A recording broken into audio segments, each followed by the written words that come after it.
Good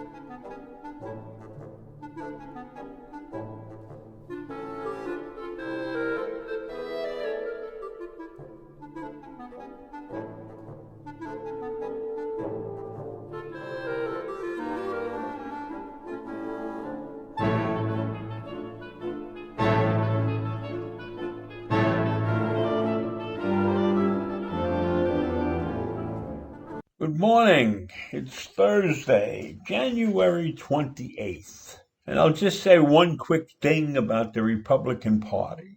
It seems like many members of the Republican Party are jumping ship after the performance of Donald J. Trump on January 6th and his ultimate impeachment.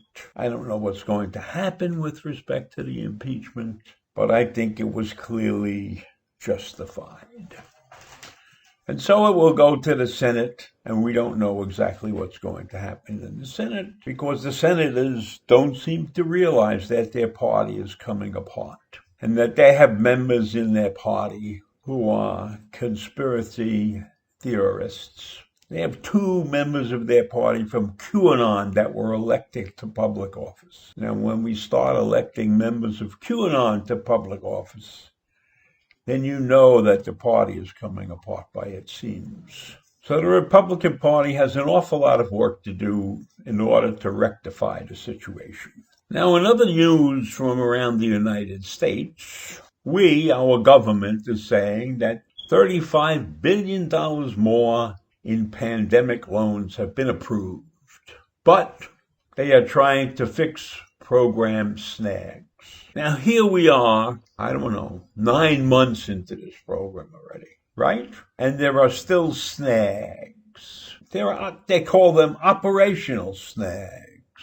They're issues with the program that has been raised by the lenders. The people who are giving out the money are obviously not happy with some of the rules or something. Apparently, there have been significant changes to its rules, process, and a technology platform, which has caused problems slowing down the approval process.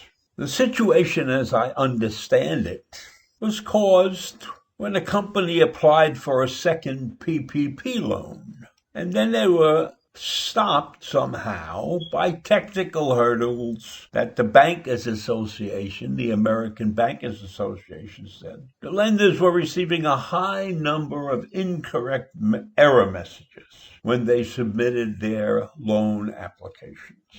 Now, having been, as you know, in the computer business, when people fill out a form, there can be errors. And therefore, the computer system, if it's working correctly, will tell you that you have made a mistake. But when they say there are a high number of incorrect error messages, that means that the computer program is not working properly. And I don't know why that should be such a difficult thing to fix. But then again, these people are under a lot of pressure and they're just not equipped to work under pressure. And of course, you have to have somebody to blame for the situation because, people are not allowed to make a mistake without having somebody to blame. So in this particular case, they didn't blame a single individual. They just said a government official had pressured large lenders to go live with the latest round of program despite many unresolved issues. Well, if I'm sitting at the other side, I'm not going to go. If I don't have the answers, I'm not going. So how can you put together a program without having all the answers? This is a typical fuck-up. People who are in position to try to do something that haven't got a clue about what and how to do it, but they're in charge of the system. So it turns out that most of the mistakes were being caused by mismatches and eligibility concern that represented about 5% of the lender submitted data. Now, that should be relatively simple to take care of. If you got a questionnaire and you fill it out like we had to do for getting a pandemic, you're over 75, fine. How many eligibility questions can they ask? How many data mismatches could there be? When you have a data mismatch, it means that either the form is filled out incorrectly or that they have something on file that doesn't match the latest information that you're getting from the person who filled out the form. For all I know, there could be a misspelling or something, and then they declare that a data mismatch. Seems to me a lot of this stuff could have been eliminated programmatically. Maybe in the first 2 steps. When they have these errors, it means that the borrower and the lender have to get together and reconcile the situation.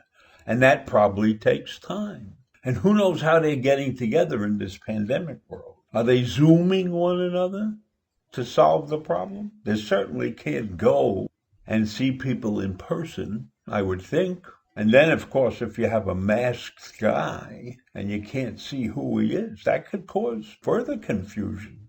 So this is a mess, a usual government-created mess.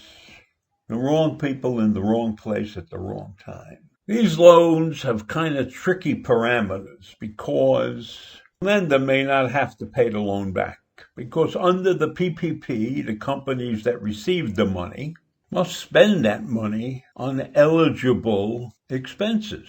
If they do that, then the government will repay the loan. If they don't do that, then the company will have to repay the loan. So I'm sure in order to prove that you have spent it on eligible expenses, you better have some record keeping that meets the requirements of the PPP loan. Otherwise, you're going to have to pay that money back out of your own pocket. Not a very good situation for a business to be in, especially a small business that might not be used to keeping the required records, or so to speak. I don't know. That's a guess on my part. Bottom line, Congress expanded the program another $284 billion last month, but it also changed the rules on who's eligible. So supposing you were eligible under one criteria the first time you got a loan, and now that criteria has been changed, that could account for some of the mistakes that are going on. In any event, it's not very clear exactly why these mistakes are occurring, and it's not